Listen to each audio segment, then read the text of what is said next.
नमस्कार, MB news म्हणजे महाराष्ट्रातील बातमीपत्रामध्ये आपले स्वागत आहे। मी मंगेश। सध्या आपण आहे प्रयागराजला आणि प्रयागराजला आता सायंकाळची वेळ झालेली आहे। आपण बघू शकतो हे एक प्रयागराज आहे आणि या प्रयागराजला संपूर्ण ठिकाणी आपण बघू शकतो जसे की श्री स्वामी जगन्नाथ धाम ट्रस्ट हरिद्वार या ठिकाणी अखिल भारतीय संत समितीचे पूर्ण असे ट्रस्टी आलेले आहे। जसं काही हा जो ट्रस्ट आहे हा हरिद्वारहून आलेला आहे आणि हरिद्वारहून ट्रस्ट आलेला असता असे या ठिकाणी या कुंभमेळाव्यामध्ये असे अनेक ट्रस्ट या ठिकाणी लागलेले आहे आणि अनेक ट्रस्ट लागले असता या ठिकाणी पूर्णपणे ह्या पूर्ण जो परिसर आहे या परिसरामध्ये पूर्ण असे प्रत्येक महंत संत महंत जे मुख्य जे असते त्यांचे असे भव्य दिव्य स्वरूपात ट्रस्ट या ठिकाणी लागलेले आहे आणि अशातच ट्रस्ट लागले असता महाराष्ट्रातून आपल्यासोबत अमरावती जिल्ह्यातील कैलास गिरोळकर यांचा परिवार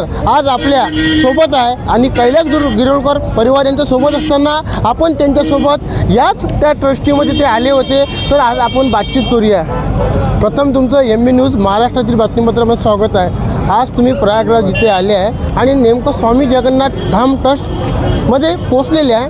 नेमकं तुम्हाला कुठल्या संत महंताला तुम्ही भेटायला आले होते?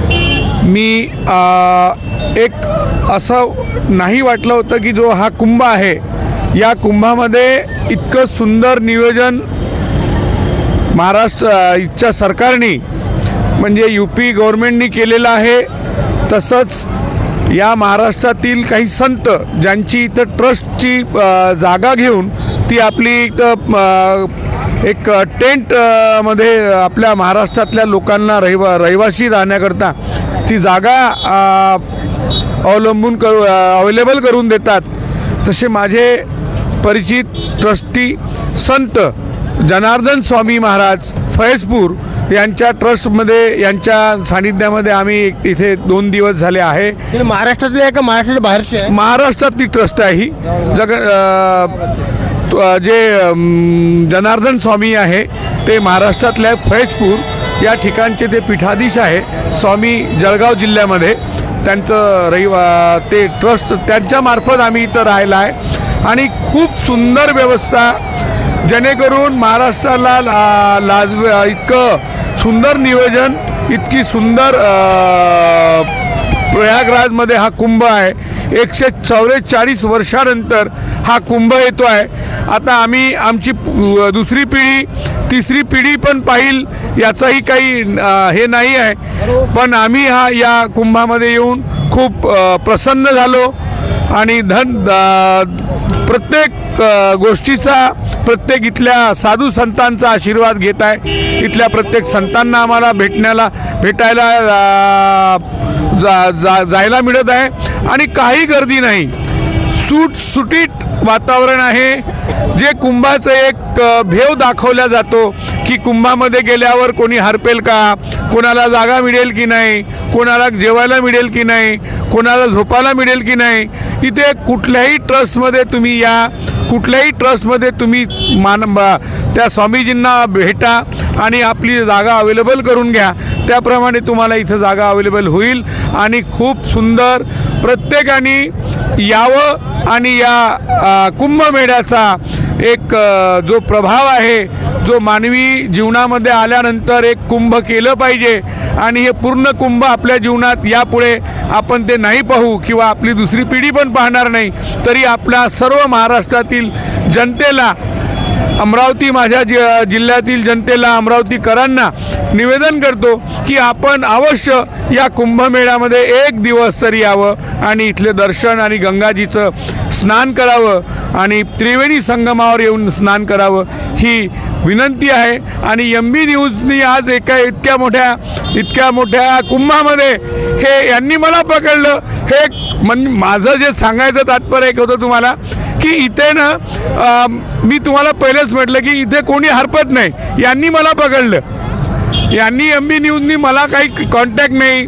बच्चूभाऊ वानरे हे आले दुसऱ्या गाडीनी, मी फ्लाईटनी आलो आणि इथे कुंभात आलो आणि हे रोडनी दिसले आणि मी आपलं चाललो होतो तर यांनी मला पकडलं आणि यांनी ही बाईट घेतली माझ्यासोबत। हे 2 तास झाले आहे। यांना आम्ही आमच्या ट्रस्टचे जनार्दन स्वामी यांच्या भोजनालयामध्ये जेवण वगैरे आम्ही केलं तेव्हा यांना सर्व ते दाखवलं. अचंबित झाले की इतकी सुंदर व्यवस्था. आणि म्हणजे मी तुम्हाला सांगितलं कोणी हरपत नाही, कोणाची गैरसोय होत नाही याचं उदाहरण, तात्काळ उदाहरण MB न्यूजचे संपादक आणि बच्चूभाऊ वानरे आहे. हे या माध्यमातून मी यांना भेटलो रोडवर. म्हणजे विचार करा, लाखो लोकांच्या कुंभामध्ये आपला माणूस भेटला आणि तो आनंद जो झाला परिवाराला आणि मला की सांगू नाही शकत की आपलं कोणीतरी मिळालं एवढ्या मोठ्या कुंभामध्ये. हे या कुंभाचं वैशिष्ट्य. जय जय जय भोलेनाथ, हर हर महादेव, हर हर गंगे, हर हर गंगे हर. MB न्यूजचं खूप खूप स्वागत आणि खूप खूप धन्यवाद. निश्चितच या ठिकाणी हजारो लाखो भक्त भाविकांचा जनसागर उलटला असता. आम्ही या ठिकाणाहून जात असताना आम्हाला अमरावतीचे कैलासभाऊ गिरोळकर हे थेट जाताना दिसले. आम्ही त्यांना थांबवलं आणि म्हटलं का एक आम्हाला बाईट द्या, आणि थेट त्यांनी आपल्या MB न्यूज म्हणजे महाराष्ट्राच्या बातमीपत्राला एक बाईटसुद्धा दिलेली आहे. काय सांगाल तुम्ही, आज तुम्ही प्रयागराजला आले, काय अनुभवलं प्रयागराजला? मला स्वर्गाची अनुभूती झाली आहे. मला असं वाटलं की इथे मी स्वर्गामध्येच आलेली आहे आणि एवढा सुंदर सोहळा 144 वर्षानंतर आलेला आहे. हे माझं खूप सौभाग्य आहे. मी सर्वांना सांगेल की एकदा अवश्य त्रिवेणी संगममध्ये या प्रयागराजला आणि स्नान करा आणि आपल्या जीवनाचं सार्थक झाल्यासारखं वाटत आहे. मला मी खूप आनंदी आहे. नक्कीच. आणि तसेच कैलासभाऊचे भाऊ पण आपल्यासोबत आहे आणि हा संपूर्ण परिवार आम्हाला या प्रयागराजमध्ये या महाकुंभामध्ये मिळालेला आहे आणि त्यासोबत आम्ही बातचीतसुद्धा करत आहे. काय सांगाल भाऊ, कसं वाटलं आज प्रयागराज तुम्ही आलेले आहे? एक नंबर छान वातावरण आहे एकदम. आणि आम्ही पूर्ण आंघोळ वगैरे केली इथं समुद्रामध्ये, आपल्या नदीमध्ये, गंगा यमुना सरस्वतीमध्ये. आणि खूप छान स्नान झालं आणि जेव्हा व्हायची व्यवस्था पूर्ण छान आहे इथं जगन्नाथपुरी आखाड्यामध्ये. याचा जो आखाड्यामध्ये जे लोक साधू संत आहेत यांचं पूर्ण दर्शन झालं. यांचे अखंड पारायण, रामायण आणि भागवत चालते कंटिन्यू. यांचा पण आनंद घेतला आम्ही. आणि जे नागा साधू वगैरे आहेत यांचा पण भरपूर ठिकाणी आम्ही त्यांचा आशीर्वाद घेतला आणि प्रत्येक ठिकाणी आम्ही घुमलो. आणि काही उभे पण साधू आहे जे 12 महिने 16, 18, 20 वर्ष बसत नाही, ते पण साधू आहे. नागा साधू फक्त उभेच राहते आणि उभेच जेवते, उभेच सर्व काही करते त्यांची विचार. आणि नाव काय? दीपक गिरोळकर, अमरावती जिल्हा, अमरावती. जय संताजी. हे होते कैलासभाऊचे भाऊ दीपकजी गिरोळकर. त्यांच्या सौभाग्यवती पुस्तक त्यांच्यासोबत आहे, म्हणजे पूर्ण परिवार ते घेऊन आलेला आहे कैलासभाऊ. काय सांगाल मॅडम? इथे खूपच छान वातावरण आहे. इथलं त्रिवेणी संगम आंघोळ वगैरे केली, आम्ही सगळं फॅमिली आलो आहे आणि खूप छान वातावरण आहे. इथलं आनंदीमय वातावरण आहे इथे. म्हणजे खूपच म्हणजे संगमामध्ये मजा वगैरे, खूप भाविक भक्त आले आहे. काय वेगळं वाटलं तुम्हाला या महाकुंभ मेळाव्यामध्ये? काय वेगळं वाटलं? इथलं वातावरणच वेगळं आहे का नागा साधूचं दर्शन वगैरे घेण्यात आलं आहे. गंगा जमुना सरचे दर्शन घेण्यात आलं आहे. आणि तिथे म्हणजे विशेष म्हणजे महत्त्व पाण्याचं बोटीनं जाण्याची मजा वेगळी आली आहे आणि खूपच छान वाटलं. म्हणजे भरभरून आनंद सुद्धा घेतलेला है, असं तुमचं म्हणणं? हो, भरभरून आनंद. मैडम जी नमस्ते, क्या बताएंगे आप? दिल्ली से आई। बहुत अच्छी यात्रा है हमारी। मैं बधाई देना चाहूँगी हमारी सरकार को, बीजेपी सरकार को और योगी आदित्यनाथ को। कोटि कोटि नमन हमारा कि उन्होंने इतना अच्छा अरेंजमेंट कर रखा है। महाकुंभ, इतने यात्रीगण आए हुए हैं यहाँ पे, इतने भक्तजन हैं, उसके बाद भी किसी तरीके की कोई परेशानी नहीं, कोई अव्यवस्था नहीं है। और हम अपने जीवन में इतने सारे साधु संतों के दर्शन एक साथ कभी नहीं कर सकते, जो अवसर हमें यहाँ महाकुंभ में आके प्राप्त हुआ है। और मैं अपने सभी देशवासियों को बोलूँगी कि आए महाकुंभ में, आए स्नान करें और ये फल प्राप्त करें। मैं खुद यहाँ आके अपने आप को इतना गौरवान्वित महसूस कर रही हूँ कि हमारे हिंदुत्व की जो परंपरा है, जो सभ्यता है, वो कितनी उज्जवल और कितनी अच्छी है। हम उसका यहाँ आके मिलता है हमें ज्ञान की। देखो हमारी सभ्यता कितनी फैली हुई है, यहाँ देश विदेश से सब लोग आ रहे हैं। यहाँ आके एक बार जरूर सबको आना चाहिए। आपका पूरा नाम? मेरा नितेश वत्स नाम है। किस उनके माताजी भी उनके साथ है, आप क्या बताओगे? आप? मैं यही बताऊंगी, जो मेरी एज है, मैं 60 ईयर की हूँ और मेरे को बहुत अच्छा लगा है यहाँ के गंगा में स्नान करके, और साधु संतों के हमने दर्शन करे हैं। और जो भी है शिव पुराण सुनी है, हमें बहुत अच्छा लगा। शक्ति भी मिली है बोलते आपके दीदी जी ने बताया था।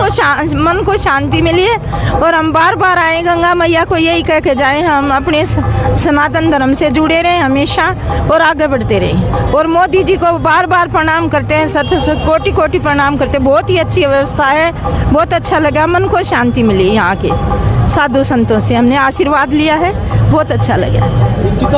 सध्या आपण प्रयागराजमध्ये आहे आणि प्रयागराजमध्ये संध्याकाळचे 7 वाजलेले आहे आणि 7 वाजले असता आता हा सुंदर नजारा आपण बघू शकतो का हा सायंकाळचा एक भव्य दिव्य स्वरूपात हे महाकुंभ महोत्सव या ठिकाणी सतत 2 महिने हा महाकुंभ मेळावा राहणार आहे आणि हा मेळावा करिता देशातून विदेशातून या ठिकाणी अनेक भाविक भक्त सुद्धा या ठिकाणी आलेले आहे आणि अनेक भाविक भक्त आले असता या ठिकाणी प्रत्येक जण येऊन एक पवित्र स्नान म्हणून गंगेमध्ये म्हणजेच गंगा जमुना यमुना जे नदीचा त्रिवेणी संगम आहे त्या संगममध्ये पवित्र स्नानसुद्धा करतात। ही सुद्धा या ठिकाणी एक महत्त्वपूर्वाचे मानले जाते। ठिकाणी अनेक देश विदेशमधून भक्तगण आलेले आहे। तर बघत रहा MB न्यूज म्हणजे महाराष्ट्रातील बातमीपत्राला लाईक करा। मी मंगेश, धन्यवाद।